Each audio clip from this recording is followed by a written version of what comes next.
Hello doctor, હૃદયની નસોમાં blockage કેમ હોય છે અને તે કયા ટેસ્ટથી ખબર પડે છે?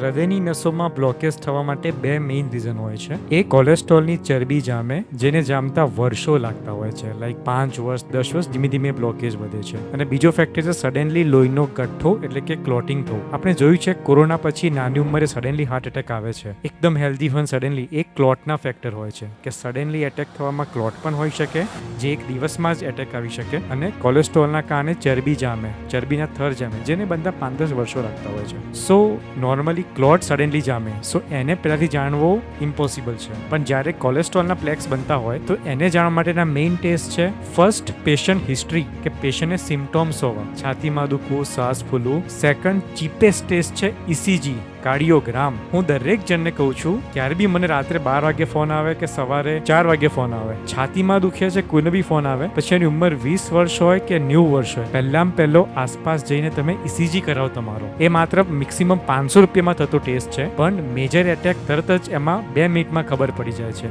સો એક ECG. બીજું છે ઇકોકાર્ડિયોગ્રામ, જેમાં હૃદયની સોનોગ્રાફી કહેવાય, કે હૃદય કેટલા ટકા કામ કરે છે, હૃદય પહોળું છે, હૃદયના વાલ્વમાં કોઈ લીકેજ છે, હૃદયમાં કોઈ હોલ છે. ત્રીજો ટેસ્ટ છે TMT, ટ્રેડમિલ ટેસ્ટ. આપણે સૌ યુથ તો જાણે જ છે કે જીમમાં બધા ટ્રેડમિલ ટેસ્ટ કરતા હોય છે, પણ હોસ્પિટલમાં પણ એવું એક TMT હોય છે કે લોકો મશીન પર 8 થી 10 મિનિટ દોડે, અને અમે ECG અને BP મશીન લગાવીને જોઈએ કે પેશન્ટ જ્યારે દોડે ત્યારે એના ECG માં કેવા ચેન્જીસ આવે છે, જેના પરથી કોને બ્લોકેજ હોવાની શક્યતા છે, જેને આગળના ટેસ્ટ કરી શકાય. જો કોઈનો TMT પોઝિટિવ આવે તો અમે એન્જિયોગ્રાફી એડવાઇસ કરતા હોઈએ છીએ. So ECG, echo, TMT, next is angiography. આ બધા ટેસ્ટમાં 100% કન્ફર્મ હોય તો માત્ર એન્જિયોગ્રાફી. લાઈક ECG 50% સેન્સિટિવ છે, એટલે કે 100 માંથી 50 એટેકવા લોકોને પકડી શકે, ઇકો 70%, TMT મેક્સિમમ 86%, પણ એન્જિયોગ્રાફી એટલે કે 100% નિદાન. બ્લોકેજ છે તો છે, નથી તો નથી, અને છે તો કેટલા ટકા છે. અને એન્જિયોગ્રાફીના બે ટાઈપના ટેસ્ટ હોય છે, એક CT કોરોનરી એન્જિયોગ્રાફી અને એક કન્વેન્શનલ એન્જિયોગ્રાફી. ખાસ કરીને જેમને વારસાગત બીમારી હોય, ફેમિલીમાં બધાને એટેક આવતા હોય, તે લોકો માત્ર